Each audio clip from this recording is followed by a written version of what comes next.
بسم اللہ الرحمن الرحیم۔ ایمان ہے رمضان میں آپ کا میزبان سلیم ساتھ علی۔ پاکستان اور پاکستان سے باہر دیکھنے والے وہ تمام ناظرین جو اس وقت ہمارے اس پروگرام کو دیکھ رہے ہیں انہیں خوش آمدید کہتا ہے۔ ناظرین، رمضان کا مہینہ آ گیا۔ رمضان کا مہینہ اپنے اندر وہ تمام چیزیں سمیٹے ہوئے آیا کہ لوٹ لو دعاؤں کے ساتھ، نیکیوں کے ساتھ۔ ناظرین، اپنے پروگرام کا آغاز کرنے لگا ہوں۔ محمد کمیم مشکلوں کو ٹال رہا ہے، حامل خزاں کے نصیبوں کو پال رہا ہے۔ ارے موت میں جائے تو میت اٹھا لائے، جاری رہے گی میم کی وعدت تو عمر بھر۔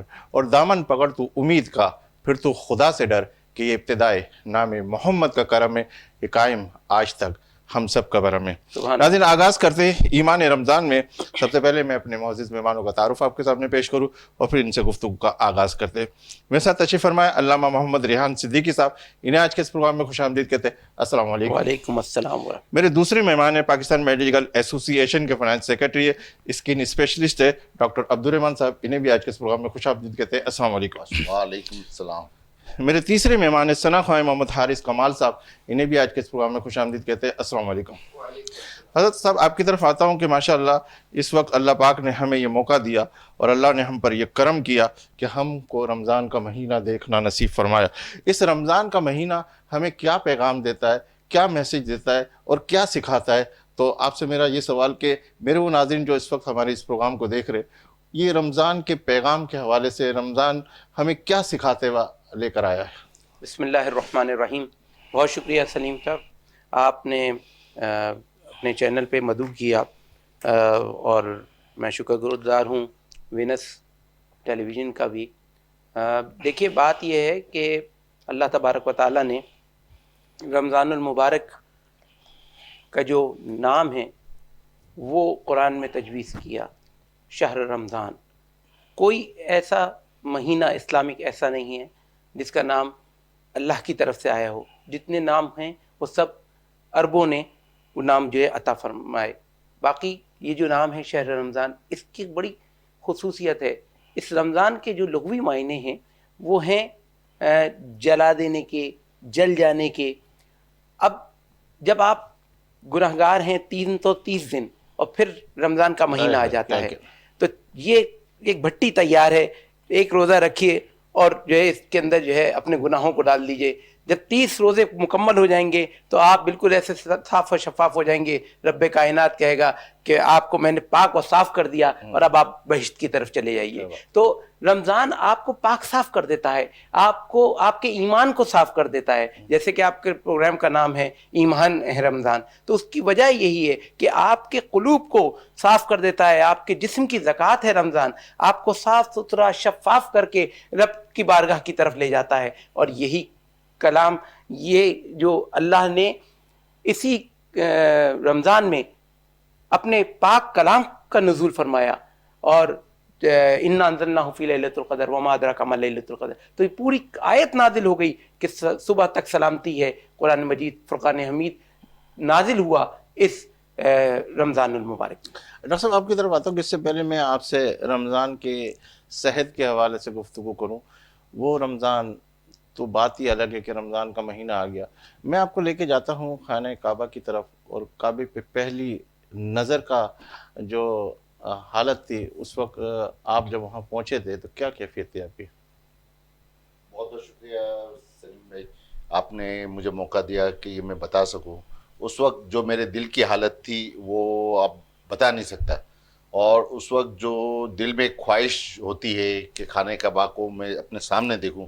فرسٹ ٹائم جب میں نے اس کو دیکھا تو میرے آنسو نکل آئے تھے، اور میں نے اس وقت اللہ سے یہ دعا کی تھی کہ جب تک میں یہاں اس پاکیزہ گھر میں، اس حرم میں رہوں، اور جو میری مخصوص جو دعائیں ہیں جو میرے لیے خیر میں ہو وہ پوری کر، اور تمام امت مسلمہ کو اس مقام پہ لا کر اپنا یہ دیدار کروا۔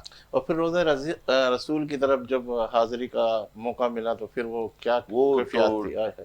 اس کا جو بیان کرنا جو دل سے نہیں ہو سکتا، اس میں جو روحانی طاقت آ جاتی ہے اس وقت درود شریف پڑھتے ہوئے جب ہم حضور صلی اللہ علیہ وسلم کے جالی کے سامنے سے نکلے تھے، تو اس وقت جو سرور کی کیفیت ہو جاتی ہے اس کا سبحان اللہ، سبحان بتا نہیں سکتے۔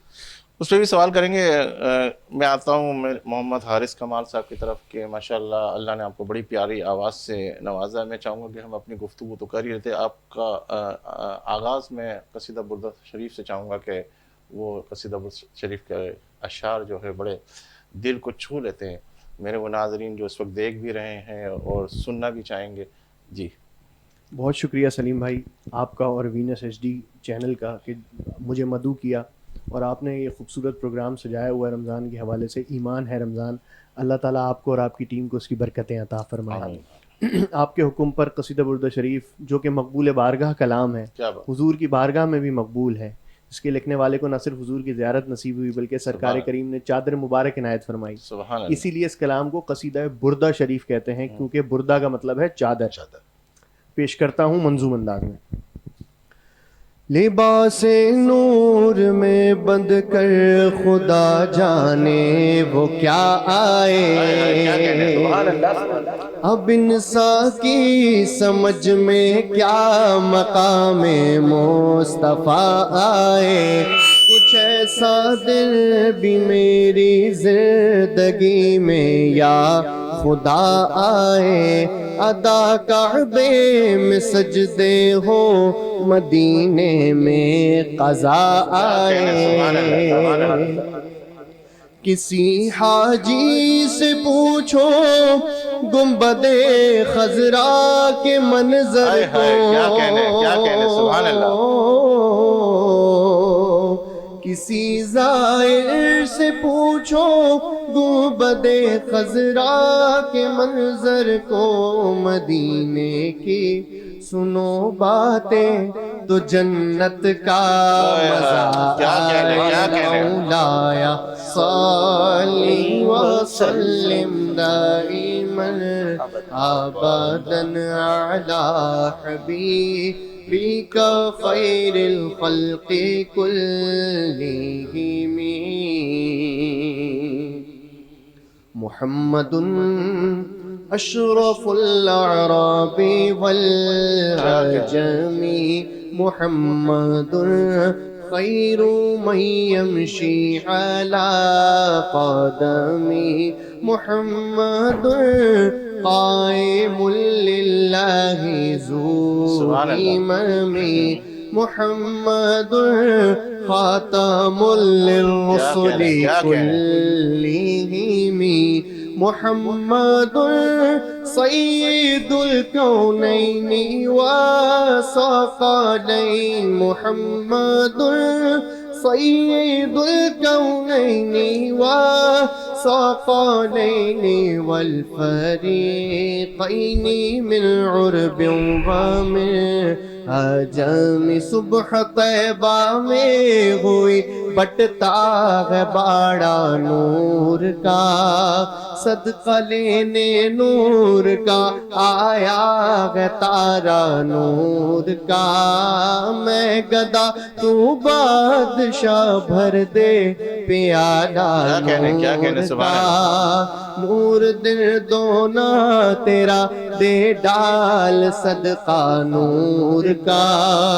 نور بنت نور ام نور زوج نور نور, نور مطلق کی کنیز اللہ رلاحنا نور کا. آدمی بن کر فرشتہ آ رہا ہے نور کا, کیونکہ پڑ گیا ہے قادر سدرا کو چسکا نور کا. مولایا صلی وسلم دائما ابدا علی حبیبک خیر الخلق کلہم. هو الحبیب الذی ترجى شفاعته,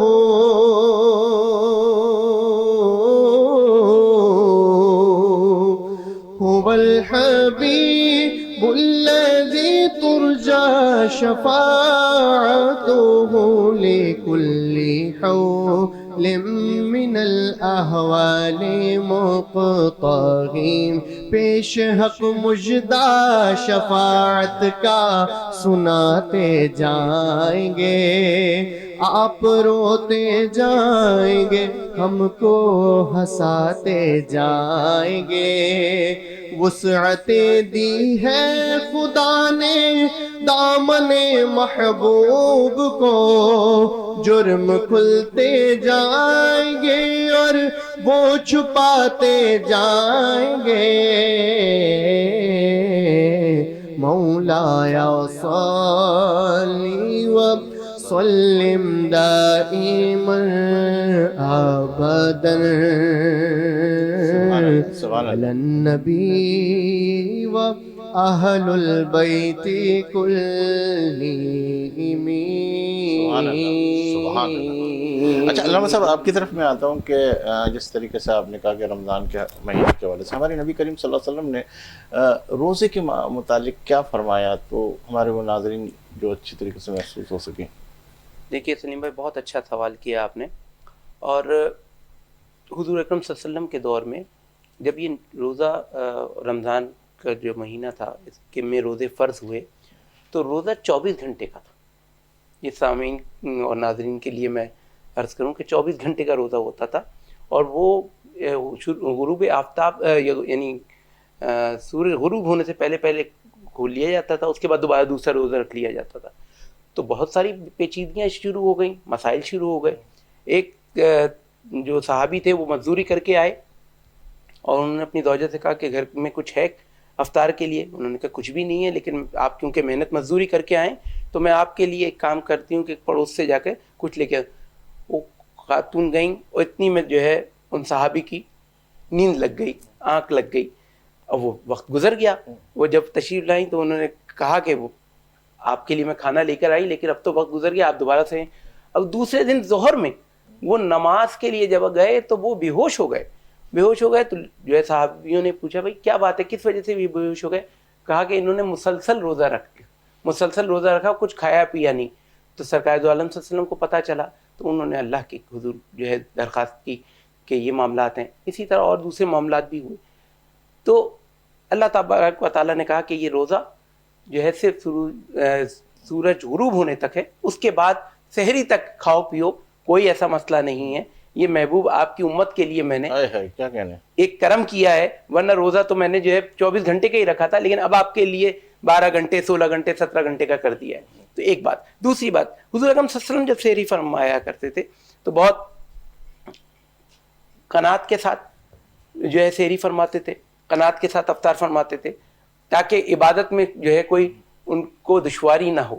اور صحابہ اکرام علیہ السلام صحابہ اکرام کے ساتھ جب بیٹھتے تھے، ایک دفعہ کا ذکر ہے کہ وہ ایک کہیں سے بکرے کی سری آئی اور وہ حضور جو ہے تناول فرما رہے تھے، بہت شوق سے تناول فرما رہے تھے۔ حضرت بلال دوڑتے ہوئے آئے، فرمانے لگے کہ حضور سحری کا وقت ختم ہو گیا ہے، کھانا پینا بند کر دیجئے، میں اذان دینے جا رہا ہوں۔ باہر نکلے، دل میں خیال آیا میں ایک دفعہ دیکھ لوں اذان دینے سے پہلے، کہیں ایسا نہیں ہو کہ ابھی تک جو ہے کھانا بند نہ کیا ہو اور میں اذان دے دوں۔ فرمایا حضور صبح ہو گئی ہے، خدا کی قسم صبح ہو گئی ہے۔ کہیں بلال، حضور نے اپنا ہاتھ پیچھے کر لیا، کہیں بلال اگر تم خدا کی قسم نہیں کھاتے تو جب تک میں کھاتا رہتا جب تک صبح نہیں ہوتی۔ کیا کہنا رب کریم کا یہ کرم تھا۔ اچھا، اسی پہ گفتگو کریں گے، مجھے اشارہ ہو رہا ہے بریک کا۔ ناظرین یہاں لیں گے ایک بریک اس یقین کے ساتھ کہ آپ ہوں گے ہمارے ساتھ، ہم تو ہیں ہی آپ کے ساتھ۔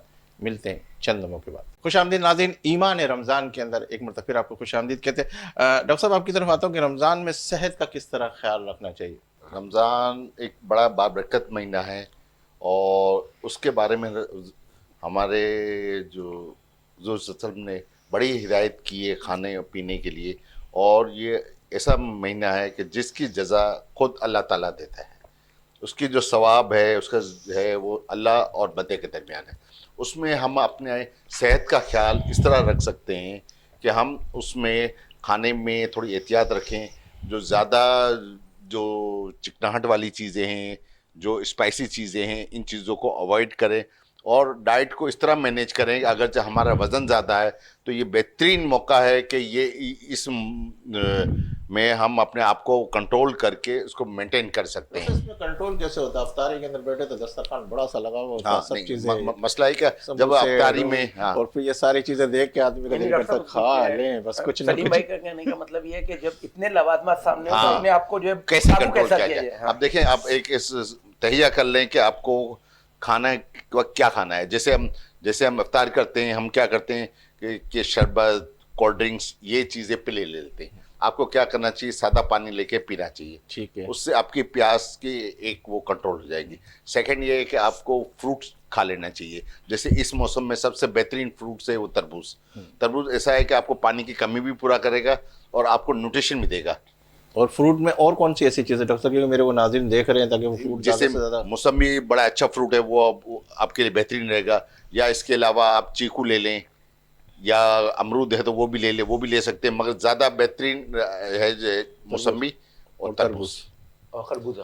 خربوزہ کافی لوگوں کو میڈیکلی ان کو مافک نہیں آتا، وہ جی آئی ٹی پرابلمس ان کو کافی ہوتے ہیں. مگر تربوز بیسٹ ہے. اس کے علاوہ سردا بھی لے سکتے ہیں، مگر سردا اور خربوزے میں تھوڑا سا اچھا اوائڈ ڈاکٹر صاحب، کریں. میں نے اکثر یہ دیکھا ہے کہ جیسے ہی کھجور کھائی اور اس کے بعد ٹھنڈا ٹھنڈا پانی پینا شروع ہو جاتے ہیں، ہاں یا ٹھنڈا ٹھنڈا شربت پینا شروع ہو جاتے ہیں، تو اس سے کیا بہت زیادہ صحت پہ اثر نہیں، پڑے؟ اگرچہ آپ نے پانی پی لیا ہے اور بہت زیادہ ایکسٹریم ٹھنڈا نہیں ہے، درمیانی ٹھنڈا ہے، تو وہ آپ کی پیاس کو کنٹرول کر لے گا، ایک سائیکولوجیکل افیکٹ کرے گا. اس کے ساتھ آپ فروٹس لے لیں. اور پھر اس ٹھیک کے ہے. بعد سموسے پکوڑے، اس کے علاوہ وہ یہ سموسے وہ. پکوڑے، جب یہ چیزیں لے لو گے نا تو آپ کی جو بھوک کی جو ایک شدت ہوتی ہے وہ کم ہو جائے گی. اس کے بعد آپ جو فروٹ لو گے تو اور کم ہو جائے گی. جب فروٹ لینے کے بعد آپ جب اس میں اپنے آپ کو تھوڑا کنٹرول کر کے ایک دو چیزیں گھر والوں کے ساتھ کھا لو گے تو میں نہیں سمجھتا کہ اس میں وزن بڑھے. یا آپ کو شوگر کے بھی پیشنٹ ہے تو بھی اس کے لیے شوگر بھی کے کافی پر ہو میں جائے. بات کرتا ہوں آپ سے. محمد حارث کمال صاحب، آپ کی طرف آتا ہوں کہ ماشاءاللہ آپ نے قصیدہ بردہ شریف سے اس کا آغاز کیا. کون سا کلام آپ پیش کرنے لگے؟ مدینہ شریف کی بات ہو رہی تھی اور آپ ڈاکٹر صاحب سے کیفیات پوچھ رہے تھے، تو اسی ماحول کو آگے لے جاتے ہوئے میں بہزاد لکھنوی کا لکھا ہوا بہت ہی خوبصورت کلام مدینہ شریف کی حاضری کے حوالے سے پیش کرتا ہوں. میں ایک دفعہ درخواست کروں گا سب محبت کے ساتھ حضور کی بارگاہ میں درود شریف پڑھ لیجیے. اللہم صلی علی سیدنا نبینا و شفینا و مولانا محمد و علی آل سیدنا. ہم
کا مہینہ کا آغاز ہو چکا ہے، اور میرے ناظرین بھی خاص طور پہ جو وزن کے حوالے سے آپ گفتگو کر رہے تھے، پھر میں آپ کو کسی اور طرف لے گیا، اور پھر اس کے بعد میں دوسرا سوال بھی کروں گا، پھر علامہ صاحب کی طرف بڑھوں گا. تو یہ وزن کو کس طریقے سے کم کیا جا سکتا ہے؟ جو لوگ ایکسرسائز کر کے اپنے وزن کو کم کر رہے ہیں، اور پھر اس کی ایکسرسائز کا ٹائمنگ کیا ہونا چاہیے؟ رمضان کا مہینہ دیکھا جائے تو وزن کم کرنے کے لیے بہت اچھا موقع ہے کہ اس میں ہم پورا دن اپنے آپ کو کنٹرول رکھتے ہیں، ایک مضبوط ارادے رکھ کے کھانا پینا ہم بند کرتے ہیں. تو اس میں ہمیں کوشش یہ کرنی چاہیے کہ سحری کے وقت پہ ہمیں ایسی چیزیں لینی چاہیے جو ہمیں پورا دن قوت پیدا کرے، جس میں آپ ایک انڈا آپ لے لیں جو آپ کے لیے پورے ٹائم کے لیے بہترین ہوگا، اور ہلکی چپاتی انڈا وغیرہ یہ لے لیں، اور ساتھ میں آپ جو شوگر فری جو جیلی وغیرہ ہے وہ لے لیں، اور اس کے ساتھ ہم جو ہے نا کوئی ہاف گلاس ملک کا لے لیں، اور کوئی فروٹ وغیرہ سحری پہ لے لیں. تو اس سے فائدہ کیا ہوگا کہ اس سے ایک تو وزن ایک کیلکولیشنس بھی آپ کا ہوگا، اور ویٹ بھی نہیں بڑھے گا، اور آپ پورا دن اپنے آپ کو بہت اچھا محسوس کریں گے. کیونکہ آپ نے سحری بہت زیادہ کھا لی، اس کے بعد آپ کو سونا ہے. سونے میں کیا ہوتا ہے، سب سے بڑا نقصان یہ ہوتا ہے سونے میں کہ ہمارا معدہ صحیح معنوں میں ورک نہیں کرتا، اور جو چیزیں اس میں ہم نے ڈالی ہوئی ہیں وہ اندر ہی اندر رہتی ہے. ایک یہ سوال میں ایک اور بھی بڑھا دوں، مکھن وغیرہ بھی کھاتے ہیں لوگ اس میں، تو یہ ساری چکنائی والی چیزیں اوائڈ کرنی چاہیے. کچھ لوگ جیسے جن کو وزن کم کرنا ہے تو خاص طور پہ جو نشاستہ دار چیزیں ہیں، یا ایسی چیزیں جیسے کوئی نہاری ہے، پائے ہے، یا اس طرح کی جو چیزیں ہیں وہ نہیں کھانی چاہیے سحری میں. اچھا، سحری کے بعد فوراً نماز کی طرف بڑھتے ہیں، فجر کی نماز کی طرف بڑھتے ہیں، اور بہت سارے لوگ ایسے بھی ہیں جو بس روزے کے حوالے سے اور پھر لیٹ بھی جاتے ہیں، پھر اس کے بعد ان کے ویسے عموماً سحری کرنے کے بعد ایک آدھ گھنٹہ رکھنا چاہیے جس میں آپ تھوڑا سا واک کر لیں اور نماز وغیرہ پڑھ لیں. تو اس دوران کیا ہوگا کہ آپ کا جو ڈائجیشن کا عمل ہے نا تھوڑا گزر چکا ہوگا، اور آپ پھر سوئیں گے تو وہ اپنے آپ کو نقصان نہیں پہنچائیں گے. پھر وہ پروسیس آپ کا چلتا رہے گا. آپ فوراً سو جائیں گے تو یہ صحت کے لیے اور معدے کے لیے بہت اچھا نہیں محسوس ہوتا. تو اچھا علامہ صاحب، آپ کی طرف بڑھنے لگا ہوں کہ اس وقت جس طرح آپ گفتگو کر رہے تھے روزے کے حوالے سے، ہمارے نبی کی فرما رہے تھے، صحابہ کرام کا روزہ رکھنے کا جس طریقے سے آپ نے کہا کہ پھر وہ سلسلہ بریک کی طرف جانا لگا، اور پھر اس کے بعد آپ نے بتایا کہ ٹائمنگ کے اندر فرق آ گیا. تو ہمارے نبی، ہمارے صحابہ کرام رمضان کے اندر اپنے اوقاتوں کو کس طریقے سے کیش کرتے تھے؟ مطلب یہ کہ وہ نیکیوں کو کس طریقے سے لوٹنے کی کوشش کرتے تھے کہ یہ رمضان تو لائے پیغام اپنی نیکی کے حوالے سے. میں آپ کے سوال کا ضرور جواب دوں گا سلیم بھائی. ایک بات یاد آ گئی آپ کے پروگرام کے توسط سے، کیونکہ یہ رمضان جو ہے نا ہے ہی نام اصلاح کا، اور صیام کے اور روزے میں جو ہے کسی بھی ایسے برے عمل سے رک جانے کا نام جو ہے وہ روزہ ہے. تو بہت سارے لوگ جو ہے ہمیں ملتے ہیں گرد و پیش میں، وہ کہتے ہیں جی ہم روزہ نہیں رکھ سکتے. تو ہم ان سے پوچھتے ہیں کوئی شرعی پرابلم ہے، کوئی تکلیف ہے؟ نہیں جی کوئی پرابلم نہیں ہے. وہ اصل میں سگریٹ پیتا ہوں نا، اس وجہ سے میں روزہ نہیں رکھتا ہوں. وہ میں گٹکا کھاتا ہوں یا میں پان کھاتا ہوں تو میں سگریٹ نہیں پیتا ہوں، وہ روزہ نہیں رکھ پاتا ہوں. تو بات یہ ہے کہ اللہ کے لیے آپ ایک مہینے اپنی جو عادات ہیں وہ کیوں نہیں چھوڑ سکتے؟ جب آپ جو ہے اللہ آپ کے اوپر نعمتوں کا اور انوار و تجلیات کی بارش کر رہا ہے پورے مہینے، اور اگر اللہ نے آپ کے اوپر چند گھنٹے آپ کے اوپر ایک پابندی لگائی ہے کہ یہ جو ہے میری خاطر آپ روزہ رکھ لیں اور اس کے میں اتنے انعامات دوں گا، یعنی اللہ تبارک و تعالیٰ نے روزے کے بارے میں فرمایا کہ تمام چیزوں کے بارے میں نے بتا دیا ہے کہ نماز پڑھیں گے تو اتنا جو ہے ملے گا، زکوٰۃ دیں گے تو اتنا ملے گا، حج کریں گے تو اتنا ملے گا. لیکن روزے کا میں نے بتایا نہیں کہ میں اپنے بندے کو کتنا اجر دوں گا. اس کا اجر میں جانوں اور میرا بندہ جانے. میں جتنا چاہوں گا میں اپنے بندے کو اس کا اجر دوں گا. تو لوگوں کو چاہیے کہ رمضان جب انہیں میسر آئے، اور یہ بڑے مقدر کی بات ہے کہ لوگوں کے نصیب میں اگر رمضان آ جائے تو اس کا استفادہ حاصل کرنا چاہیے، اور رمضان میں مکمل روزے رکھنے چاہیے عبادتوں کے ساتھ، تاکہ ان کی آگے کی زندگی وہ بہتر سے بہتر. اصل میں لوگوں کے جیسے آپ نے بڑی اچھی بات کی کہ عموماً یہ جو گٹکے والے, جو پان والے, جو نشہ والے کیفیت والے ہوتے ہیں, وہ عموماً اس کو اوائڈ کرنے کی کوشش کرتے ہیں. لیکن میں یہ کہتا ہوں کہ جس نے روزہ, سگریٹ والے خاص طور پہ, لیکن جو سگریٹ والے روزہ رکھ لیتے ہیں, اللہ پاک ان کو برداشت کی قوت بھی ایسی دیتا ہے. مطلب یہ کہ آپ ہمت تو کریں, بے شک, جب آپ ہمت کریں گے تو یہ ساری چیزیں ہوگی. اسی میں نہ سلیم بھائی کچھ اچھے لوگ ہیں, کچھ برے لوگ ہیں. تو جو اچھے لوگ ہیں جن کا ایمان مضبوط ہے کہ ہمیں سگریٹ سے کچھ نہیں ہوگا, پورے سال وہ سگریٹ پیتے ہیں, لیکن رمضان میں آپ دیکھیے کہ روزے کی حالت میں وہ اسی طرح کام کرتے ہیں, سب کچھ کرتے ہیں, اور افطار کے بعد انہیں سگریٹ پینی ہوتی ہے, وہ سگریٹ بھی پیتے ہیں. اچھا ڈاکٹر صاحب, آپ کی طرف آتا ہوں کہ رمضان بہترین موقع ہے گٹکا چھوڑنے کا, سگریٹ چھوڑنے کا, اور یہ جو کہ کہتے ہیں ماوا کہتے ہیں جس کو, وہ چھوڑنے کا. اور میں یہ دیکھتا ہوں کہ روزے کا افطار ہوا نہیں, انہوں نے اور کھانا اس کے شروع بعد کر دیا, مطلب تھوڑا سی افطاری کی اور اس کے بعد لگائی سگریٹ اپنی, وہ سگریٹ چھوڑتے نہیں. کیا وجہ؟ حالانکہ پورے دن 15 گھنٹے چھوڑنے کے بعد, تو یہ کیا اگر اس کو چھوڑا جائے تو کس طریقے سے چھوڑا جائے؟ یہ چیزیں ہوتی ہے, یہ تھوڑے قوت ارادی سے چھوڑی جاتی ہے. اگرچہ آپ نے قوت ارادی کر لی ہے تو اس میں بہترین موقع ہے رمضان کا, جس میں آپ 12 گھنٹے کا آپ کو وقت ملتا ہے کہ آپ کو نہیں 14 گھنٹے ہو گئے, 12 سے 14 گھنٹے کا. تو اگرچہ آپ دل ایک مضبوط ارادہ کر کے آپ اس کو چھوڑ دیں گے تو میں کہتا ہوں اس سے بہت اچھا موقع نہیں ملے گا. ویسے عام دنوں میں تو آپ کے لوگ آپ کے سامنے آئیں گے تو آپ کو طلب بڑھتی رہے گی, مگر اس میں مین چیز آپ کا قوت ارادی ہے. اب یہاں یہ صورتحال ہے کہ لوگ پورا 12 گھنٹے یا 14 گھنٹے تو نہیں کھاتے, مگر وہ سامنے رکھ کے بیٹھے ہوتے, پانی پی کے فوراً گٹکا کھاتے ہیں.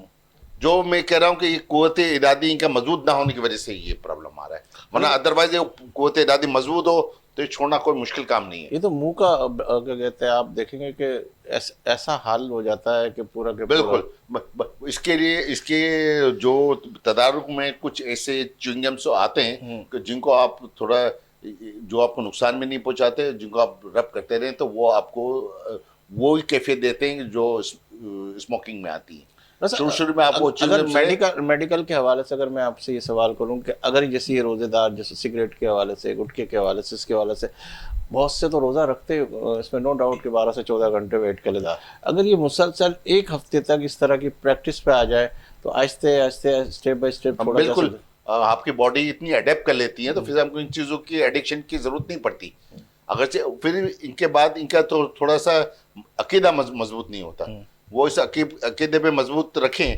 بلکہ میں آپ کو حیرت کی بات بتاتا ہوں کہ کچھ لوگ ہمارے ساتھ تھے حج پہ جو گٹکا وغیرہ کھاتے تھے, ان کو میں نے کہا تھا, میں نے کہا یہ بہت اچھا موقع ہے, آپ عبادت کر رہے ہو وہاں یہ چیز چھوڑو.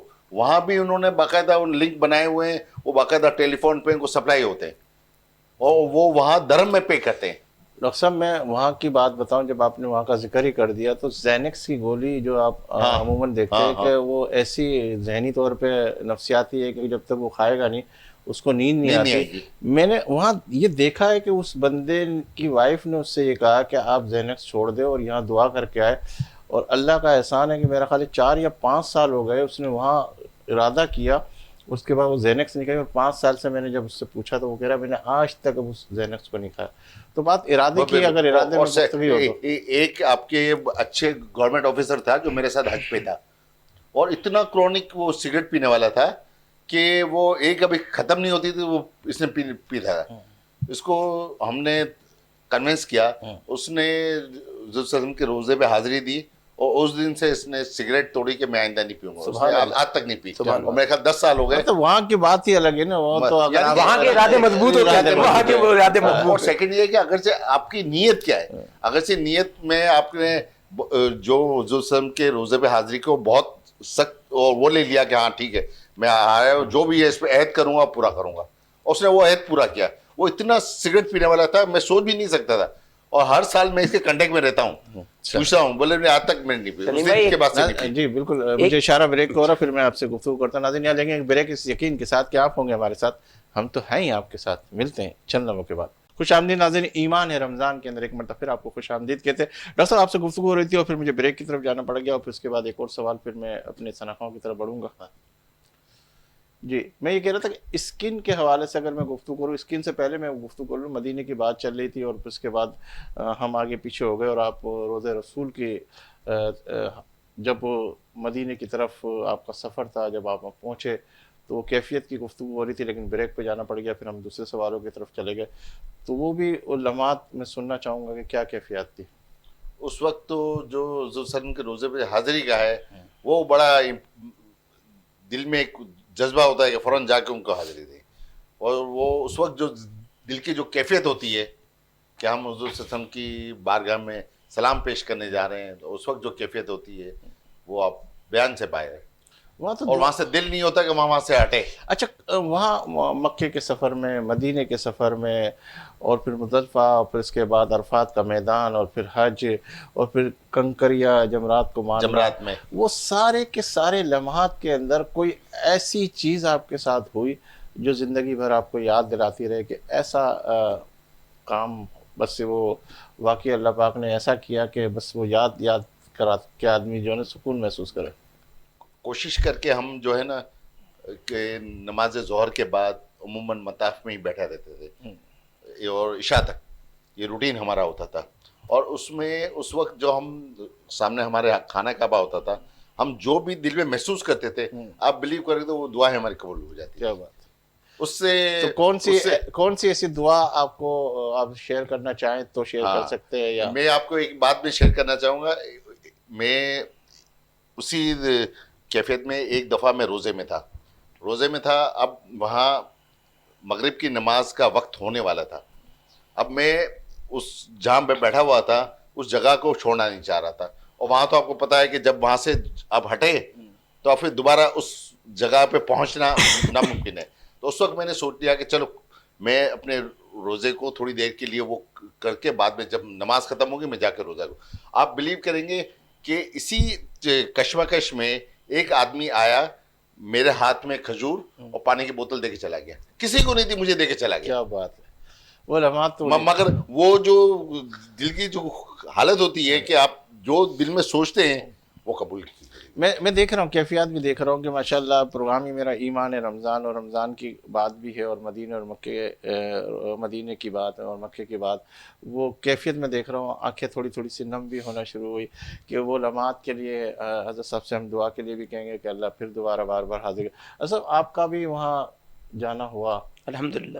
تو کیا کیفیات تھی اور کیا منظر تھا اور کیا لمحات تھے؟ دیکھیے سلیم بھائی، میں آپ کو ایک بات بتاؤں، وہ دربار ایسا ہے کہ دنیا کا بڑے سے بڑا سلطان ہو یا دنیا کا سب سے ادنا فقیر ہو، اس دربار میں جب چلا جاتا ہے تو اس کی کیفیت کا آپ وہ اپنا کیفیت بیان ہی نہیں کر سکتا. اور لوگ جو یہاں سے کہتے ہیں نا کہ آپ ہمارے لیے فلاں دعا کریے گا، ہمارے لیے فلاں دعا کریے گا، میں یہ کہتا ہوں کہ لوگ کہتے ہیں مجھے وہاں جا کے دعائیں کرنا، میں یہ کہتا ہوں وہاں ہوش کسے رہتا ہے. اللہ اکبر، سبحان اللہ. کیا تو آپ کی جذبہ روزے کے سامنے، جب جانیوں کے سامنے آپ کھڑے ہوتے ہیں، آپ مواجہ کے سامنے کھڑے ہوتے ہیں، تو آپ یقین کریں کہ آپ اس دھرتی پہ ہی نہیں ہوتے. اگر آپ عاشق ہیں تو آپ کی جو فیلنگز ہیں، آپ کی جو تڑپ ہے، وہ آپ کی جو ایک حضور اکرم صلی اللہ علیہ وسلم سے محبت اور الفت ہے. آپ یہ دیکھیے نا، آپ کس دربار پہ، وہ دربار جس پہ آپ کی حاضری ہے، یہ وہ دربار ہے جس پہ جو فرشتہ صبح آ گیا وہ 70,000 سال تک نہیں آئے گا، اور بلکہ قیامت تک اس کی باری نہیں آئے گی. 70,000 صبح آ رہے ہیں، 70,000 شام آ رہے ہیں، لیکن پھر ان کی باری نہیں آ رہی. میں کہتا ہوں کہ اس زمین کو اتنا فخر حاصل ہے کہ اس زمین پر، اس قرے کے اوپر نبی کریم رؤوف الرحیم حضرت محمد مصطفیٰ صلی اللہ تعالیٰ علیہ وآلہ وسلم کا روضہ انور ہے.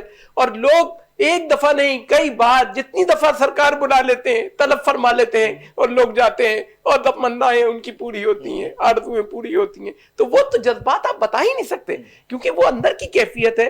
وہ صرف وہ جانتا ہے جس نے عرض کرنی ہے، اور وہ جانتا ہے جس نے عرض پوری کرنی. کیا کہیں. بس ابھی تو کعبے کی گفتگو ہو رہی تھی، پھر انشاءاللہ تعالیٰ گفتگو آگے چلتی رہے گی، پروگرام ہمارے چلتے رہیں گے، آپ ہمارے پروگراموں میں لازمی شامل ہوتے رہیں گے، اس میں بھی گفتگو کریں گے. اچھا، اسکن کی حوالے سے گفتگو کرنے لگا ہوں کیونکہ کیفیت کو تھوڑا سا واپس میں اس ماحول میں لے کر آتا ہوں. پھر میں اپنے ثنا خواہ سے درخواست کروں گا کہ بات مدینے کی آ گئی ہے تو پھر ایسا سما باندھ دیجئے کہ ماشاءاللہ مزہ. اسکن کی تازگی کے حوالے سے میں کہوں گا کہ اس وقت جو ہے رمضان کا مہینہ کا آغاز ہو چکا ہے، تو اسکن کی تازگی کے لیے کیا کرنا چاہیے ڈاکٹر صاحب؟ ایک تو یہ ہے کہ پانی کا استعمال وغیرہ وقتاً فوقتاً جیسے سحری اور افطاری میں وہ زیادہ ہونا چاہیے. ٹھنڈا پانی نہیں، سادہ پانی تھوڑا بہت ٹھنڈا ہو تو کوئی فرق نہیں پڑتا. اس میں یہ ہے کہ آپ کو نیوٹریشن اسکن کا ملتا رہے، کیونکہ آج کل جو دور جو وقت ہے اس میں پورا دن لو ہوا چلتی رہتی ہے. آپ کوشش یہ کریں اپنے آپ کو مینٹین کرنے کے لیے سحری اور افطاری میں پانی کا استعمال ضرور کریں. اور یہ جو مشروبات میں سب سے اچھا ہوتا ہے آپ کو فریش جوس بنا کے آپ پیے. اچھا ڈاکٹر صاحب، میں یہ بھی کہہ رہا ہوں کہ اس وقت رمضان کا مہینہ، پورا رمضان گزرنے کے بعد خاص طور پہ ہماری لیڈیز حضرات جو ہے وہ اسکن کے حوالے سے بڑی، کیونکہ عید کے دن آنے والے ہوتے ہیں ہمارے نوجوان، تو ان کو کس طریقے سے اپنی اسکن کو مینٹین کرنا ہے کہ جب عید کا وقت آئے، جو اللہ کے انعامات کی بات آئے، تو پھر چہرہ بھی ایسا. دیکھیں قدرتی طور پہ تو اگر آپ نے عبادت کی ہے اور نیک کام کیے تو ایک نور آ جاتا ہے، اس کا تو کوئی وہ حساب عمل بدل ہی نہیں ہے. ٹھیک ہے. اور اس میں زیادہ تر کوشش یہ کرنی چاہیے کہ جیسے اب لیڈیز وغیرہ کو زیادہ کچن وغیرہ میں رہنا پڑتا ہے تو کوشش کرے کہ تھوڑے آج کل کا جو وہ روٹین بھی ہو گیا ہے کہ ماسک وغیرہ پہن لے، تھوڑا سا اپنے آپ کو کوریج کر لیں. جیسے باہر جاتے ہیں تو کوئی سن بلاک وغیرہ لگا لیں تو اپنے آپ اسکن کو تھوڑا مینٹین کر لیں. اور لائٹ میک اپ وغیرہ کر لیں تو میک اپ ضرورت نہیں پڑتی کوئی میک اپ کی خاص. اچھا، آپ کی طرف بتاؤ حارث بھائی، آپ کون سا کلام پیش کرنے لگے اور مدینے کی کیفیت آپ دوبارہ سے لے آئیں تاکہ ایک سرور آ جائے پوری محفل میں؟ ماشاء اللہ سلیم بھائی، جس طرح آپ ایمان اور ماحول کے اعتبار سے بھی سوالات کر رہے ہیں، اور جس طرح علامہ صاحب نے جو سما باندھا ہے اسی کو آگے بڑھانے کی کوشش کروں گا. اللہ کریم ہمیں رمضان مدینہ عطا فرمائے، آمین. اور رمضان شریف میں روزے کی حالت میں حضور کے روزے پر مرنا نصیب فرمائے، اور جنت البقیع ہمارا مدفن بنائے. پیش کرتا ہوں.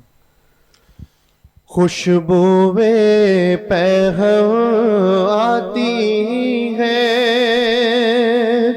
بیٹھا ہوں مسجد نبوی میں، خوشبوئے پیغام آتی ہے، بیٹھا ہوں مسجد نبوی میں، یوں سانسیں مہکی مہکی ہے، بیٹھا ہوں مسجد نبوی میں، محسوس ہوا ہے یوں مجھ کو کہ شہر نور میں بیٹھا ہوں، محسوس ہوا ہے یوں مجھ کو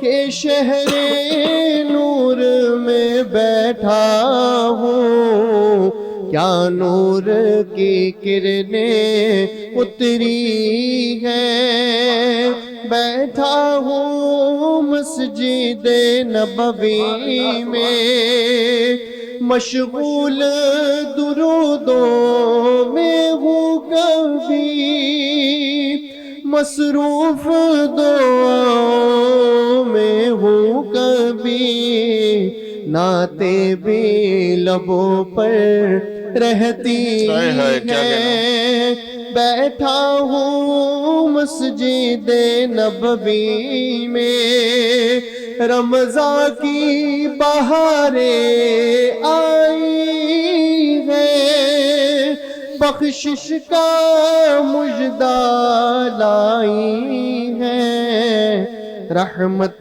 کی گھٹائیں برسی ہیں، بیٹھا ہوں مسجد نبوی میں، نظریں ہیں گنبد خضرا پہ، ہاتھوں میں کھجور مدینے کی، افطار کی گھڑیاں آئی ہیں، بیٹھا ہوں مسجد نبوی میں، خوشبوئے پیغام آتی ہے.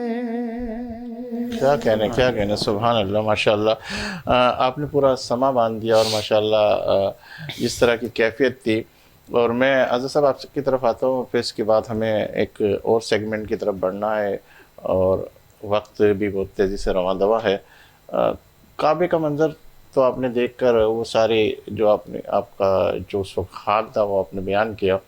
اس وقت مکے کے اندر کیا کیفیت کے بعد، یعنی کعبے کا منظر دیکھنے کے بعد تو وہ تو سارے ایسے تھے کہ بس طواف، اور پھر اس کے بعد وہ ماحول ہی کچھ ایسا تھا، آب زمزم کا پینا، صفا سے مروہ تک کا سفر، اور پھر سفر کے اندر بس میں تو کہتا ہوں وہ دنیا کا بہترین منظر ہے جو آپ کی آنکھوں نے، ہماری آنکھوں نے، جو ایک مسلمان کی آنکھیں دیکھتی ہے اس سے بڑھ کر کوئی منظر ہی نہیں ہے۔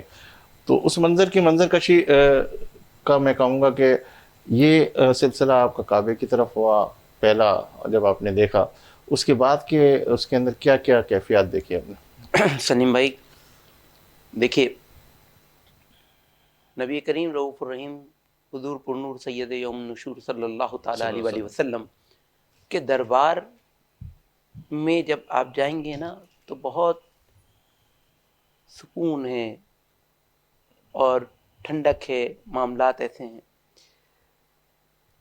ادھر جب خانہ کعبہ میں جائیں گے تو وہاں پہ رب کا جلال ہے، رب کا جلال جو ہے وہ اس جلال کو اپنی آنکھوں میں سمونا ہر انسان کے بس کی بات نہیں ہے۔ آپ جب کعبے پہ آپ کی نظر پڑتی ہے، آپ کے دل کے اندر جو خواہش ہوتی ہے وہ عرض کر دیتے ہیں آپ کے لبوں سے بعد میں نکلتی ہے، پہلے وہ ادا ہو جاتی ہے۔ اور پھر آپ نے جو صحیح اور صفا و مروہ کی بات کی، جب آپ دوڑتے ہیں نا اس پہ تو آپ کو احساس ہوتا ہے کہ ایک ماں اپنے بچے کی تڑپ میں کس طرح دوڑی ہوگی۔ وہ جو تڑپ ہے نا، وہ جو آنا جانا ہے، اور وہ ایک بہت طویل، آپ نے بھی گئے ہوں گے تو آپ کو بھی اندازہ ہوگا، ایک کافی طویل جو ہے نا وہ سفر ہے، ایک پہاڑی سے دوسری پہاڑی کی طرف جو رواں دواں ہوتا ہے جب انسان، اور 7 چکر لگانا ایسے ہی تو نہیں، اللہ نے اس کو اپنی نشانیوں میں سے ایک نشانی قرار دیا۔ اور پھر زمزم کیا کہنے، آپ یہ دیکھیے کہ زمزم جو ہے کئی ہزار برس سے جو ہے اس کا چشمہ جو ہے پھوٹا ہوا ہے، اور جو ہے ساری دنیا کو وہ مستفیض کر رہا ہے، اور وہ شفا بھی ہے، وہ جو ہے پانی بھی ہے، وہ اس میں کمالات بھی ہیں، اس میں جو ہے جمالات بھی ہیں، اور رب کا جو ہے وہ اس پہ نزول ہے، رحمت کا نزول ہے۔ تو ہر اس طرح کی تمام چیزیں جو خانہ کعبہ میں ہیں، وہ جب آپ اس کو جیسے مقام ابراہیم ہے، مقام ابراہیم پہ آپ 2 رکعت نوافل پڑھیں، وہ لطف آئے گا آپ کو کہ جہاں جو آپ نے 2 رکعت نوافل آپ دنیا میں کہیں پہ بھی پڑھیں، وہ لطف نہیں آئے گا جو مقام ابراہیم پہ پڑھنے کا جو مزہ آئے گا۔ تو یہ سلسلہ ہے۔ بہرکیف ہر طرح سے آپ خانہ کعبہ کے اطراف میں جیسے جیسے اپنے آپ کو طواف کے لیے گھماتے ہیں، ایسا لگتا ہے جیسے آپ دنیا کی گرد چکر لگا رہے ہیں، اور وہ مرکز ہے دنیا کا۔ ناصر آپ کی طرف آتا ہوں کہ وہ زمزم کا پینا، اور پھر اس کے بعد وہ کیفیت کہ جتنی بھی تھکن ہوتی تھی، جتنی بھی چیزیں ہوتی تھی، وہ ایسی ختم ہو جاتی تھی کہ جیسے تر و تازہ بندہ ہو جاتا تھا۔ ایک تو زمزم پینے سے جو دل کی کیفیت ہوتی تھی وہ تو بات الگ ہے، اور وہ ایسا پانی ہے، ایسا شفا یاب پانی ہے کہ جس کا مثال پوری میڈیکل نالج میں یا پوری کسی میں کو نہیں ملتی، اور وہ پانی ہے جو آج 20 سال بھی رکھ دیں تو بھی خراب نہیں ہوتا، ورنہ کوئی بھی پانی آپ رکھیں، اور اس میں جو کیفیت ہوتی ہے آپ کی، اس میں آپ کے جو ایک قوت پیدا ہوتی ہے، میں ایک سمجھتا ہوں کہ کسی اور پینے سے ہمارا تو یہ روٹین ہوا کرتا تھا، ہم یہاں سے مسجد الحرام سے باقاعدہ تھرموس وغیرہ بھر کے جاتے تھے، اور وہاں ہوٹلس پہ جب ہم کھانا کھاتے تھے تو وہی پانی پیتے تھے۔ ہم منرل واٹر تو ہر جگہ لے کے پی گئے، مگر یہ پانی ہمیں جو ہے نا کہیں نہیں ملے گا، اور ہم اس وقت تو ہم نے اپنے ہاتھ سے اتنی وافر مقدار میں نہیں ملے گا۔ اور سیکنڈ یہ کہ آپ کے اس وقت تو ہم نے جب وہاں سے لاتے تھے تو اپنے ہاتھ سے وہ گیلن بھر کے لاتے تھے، اس میں جو خوشی ہوتی تھی جو ہمیں تیار ملتا ہے اس میں نہیں ہوتی۔ اور یہ دنیا کا واحد سفر ہے، میں پتہ نہیں کتنے ملکوں میں سفر کر چکا ہوں، تو واپسی میں میری ہمیشہ کسی بھی ملک کو سفر کرنے کے بعد یہ ہوتی تھی میں سیدھا گھر پہنچوں اور میں تھکن اتاروں، اور وہ ایسا سفر ہوتا تھا کہ جس میں ہمیں واپسی پہ پرابلم بھی ہوتی تھی. ہمیں ایسا بھی ہوا کہ جدے میں پوری رات بیٹھ کے قیام کرنا پڑا. اور میری کیفیت یہ ہوتی تھی کہ جب ہم یہاں پہنچے, کوئی مجھے کہے کہ دوبارہ میں جہاز میں بٹھا دوں, آپ جاؤ, تو میں وہاں جانا پسند کروں گا, بمکمل اپنے گھر جانا پسند کروں. ڈاکٹر صاحب میں اس طرف لے کے آتا ہوں آپ کو کہ جب حج کا آپ کا سفر تھا اور حج کے اوپر ہر مسلمان کی خواہش ہے کہ اللہ پاک کم سے کم ایک مرتبہ حج ضرور کروا دے, اور پھر عمرے کی سعادت تو لوگ کرتے ہیں جاتے ہیں, اور وہ حج والی کیفیت تھکن اتنی, اور جب پہلی دفعہ حج پہ جانا ہوا اور اس کے بعد وہ حج کا عمرہ جو ہے پہلا عمرہ, وہ ایسی کیفیت لے کے بس یہ والا سفر, پھر اس کے بعد عرفات کے میدان والا سفر, وہ ایسے سفر تھے کہ دیکھیے عمرے کا سفر تو بہت آسان ہوتا ہے. میرے خیال سے مشکل سے 1-1.5 گھنٹے کا جو پورا پروسیس میں پورا ہو جاتا ہے, تو اس میں پھر آپ آ کے اب تھکن اتار لیتے ہو. مگر وہ 5 دن کا جو سفر ہوتا ہے وہ قدرتی طور پہ ایک مشقت ہوتی ہے. یہ ایک طریقے سے آپ کا امتحان لیا جاتا ہے. اس مشقت میں آپ ایسے مضبوط ہو جاتے ہو کہ پھر کوئی بھی کسی بھی سفر میں یا کسی بھی جگہ آپ مضبوط ارادوں کے ساتھ چلتے ہو. یہ ایک اللہ تعالیٰ کی طرح سے ایک لرننگ پروسیس ہوتا ہے. ٹھیک ہے ڈاکٹر صاحب, وقت ہمارا اب سیکنڈ سیگمنٹ کی طرف بڑھنے لگا, اور اس کے اندر ہم جو ہے اس سیگمنٹ کے اندر علامہ صاحب سے درخواست کریں گے کہ وہ دعا کی طرف بڑھیں. اور اس وقت جو اللہ کا انعام ہے رمضان, اور یہ کیفیت لے کر آیا ہے رمضان کے, وہ لوٹ لو نیکی, وہ ساری بہاریں لوٹ لو, اور اللہ سے جو اللہ آپ کو نعمتیں عطا کر رہا ہے اس نعمتوں کا شکر بجا لائیں. اور ہمارے جتنے گناہ بڑھ گئے ہیں, اور اس گناہ کا ازالے کے لیے ہم اللہ کے حضور پیش ہو کر سب سے پہلے اس کی نعمتوں کا شکر ادا کرے, اور پھر اپنے گناہوں کی معافی مانگ کر ہاتھ اٹھا کر رب کو منانے کی کوشش کرے. اور یہ رات جو ہے رب کو منانے کی رات ہے, اور آپ اس وقت ہمارے اس پروگرام کو بھی دیکھ رہے ہیں, تو آئیے سب مل کر دعا کرتے ہیں, اور اس دعا کے اندر اللہ سے التجا کرتے ہیں, اور اس التجا کے اندر اللہ سے مانگتے, اس کی نعمتوں کا شکر ادا کرتے, اور اپنے گناہوں کی معافی مانگتے. شاید آپ سب کی آمین سے ہمارا بیڑا بھی پار ہو جائے. شامل ہوئیے ہماری دعاؤں میں. میں علامہ صاحب سے درخواست کروں گا کہ دعا کرا دیجیے. اللہم صلی علی سیدنا نبینا و شفینا و مولانا محمد و علی آل سیدنا و مولانا محمد معادن الجود والکرم. پروردگار عالم, اے میرے رؤوف, اے میرے رحیم, اے میرے حنان, اے میرے منان, اے میرے غفار, اے میرے ستار, اے تمام جہانوں کے مالک, مولا آپ کی بارگاہ میں کروڑا اربا شکر بجا لاتے ہیں کہ مولا آپ نے ہم سب پہ اپنا کرم فرمایا, اپنا یہ ماہ مبارک ہمیں عطا فرمایا, اور مولا ہم پہ اپنی نعمتیں اتاری, اپنی رحمتیں اتاری, اپنی برکتیں اتاری. مولا ہمارے دلوں کو بھی صاف فرما دے, مولا ہمارے قلوب کو صاف فرما دے, مولا ہماری نظروں کو صاف فرما دے, مولا ہمارے ہاتھوں کو صاف فرما دے, مولا ہمارے جسموں کو مطہر کر دے, منور کر دے, مولا مجلہ و مصفہ کر دے. پروردگار ہمیں اپنوں کو معاف کرنے کی صلاحیت عطا فرما دے. مولا ہم نے جس کا دل دکھایا ہے مولا اسے معاف کرنے کی توفیق عطا فرما دے. مولا اگر کسی نے ہمارا دل دکھایا ہے ہمیں اسے معاف کرنے کی توفیق عطا فرما دے. مولا رشتہ داریاں ختم ہو رہی ہیں, مولا قرابت داریاں ختم ہو رہی ہیں, مولا محبتیں ختم ہو رہی ہیں, مولا تعلقات ختم ہو رہے ہیں, مولا رشتے ختم ہو رہے ہیں. مولا اس ماہ مبارک کے صدقے میں ہم سب کو متحد کر دے, ایک کر دے. مولا سب کے درمیان محبتوں کا ایک ایسا سمندر پیدا فرما دے کہ مولا اس ملک پاکستان میں اتحاد و یگانیت کا ماحول پیدا ہو جائے. مولا اس ملک کو استحکام عطا فرما, اس ملک کو استحکام عطا فرما. مولا اس ملک میں معاشی تکلیفوں کو دور فرما. مولا اس ملک کی سیاسی مسائل کو حل فرما. مولا اس ملک میں جو پریشانیاں ہیں وہ دور فرما.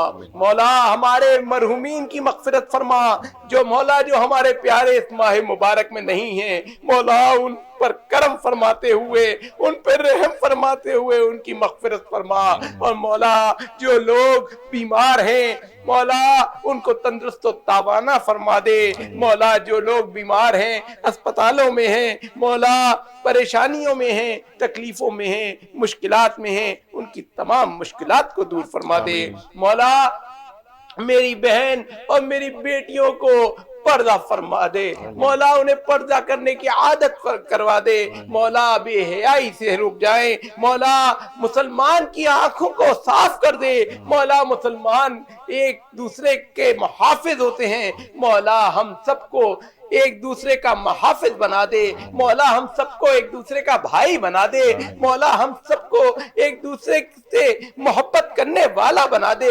مولا جو بچے بچیاں امتحانات میں بیٹھے ہوئے ہیں ان کو کامیابی اور کامرانی عطا فرما دے، مولا طیبین کی زیارت نصیب فرما، اپنے گھر اور اپنے روزے کی اپنے محبوب کے روزے کی زیارت نصیب فرما، مولا وہ زیارت نصیب فرما کہ جو با ادب بھی ہو مولا کرم فرما دے رحم فرما دے، مولا اسی ماہ ہم سب کو مکۃ المکرمہ اور مدینہ المنورہ کی حاضری نصیب فرما دے، مولا جو پروگرام یہ وینس چینل والے کر رہے ہیں مولا اس کو بھی دن دگنی رات چوگنی ترقی عطا فرما، محبتیں بانٹ رہے ہیں یہ لوگ دین کو پھیلا رہے ہیں مولا ان کی مدد فرما، مولا اس ملک میں جو لوگ ذریعہ معاش کے لیے پریشان ہیں مولا کریم ان کو اچھے کاروبار اچھی نوکریاں عطا فرما، جو لوگ پریشان ہیں کہ ان کے بچے اب ان کے ہاتھ میں نہیں رہے مولا ان کے بچوں کو فرما بردار بنا دے، مولا نیک بنا دے، مولا اولاد کی آزمائش نہ لینا، مولا کسی کی اولاد کی آزمائش نہ لینا، مولا والدین کے لیے بڑی پریشانی ہو جاتی ہے، مولا والدین بہت پریشان ہو جاتے ہیں، اور مولا تو کریم ہے اپنے کرم سے جس کو چاہتا ہے کرم فرما دیتا ہے، مولا سب کی اولادوں کو نیک و فرما بردار بنا دے، مولا اپنی رحمتوں کا نزول فرما دے، وصلی اللہ تعالی علی خیر خلقہ ونور عرشہ وذی فرشہ محمد وعلی آلہ واصحابہ وذریاتہ وعولیاء امتہ اجمعین برحمتک یا ارحم الراحمین۔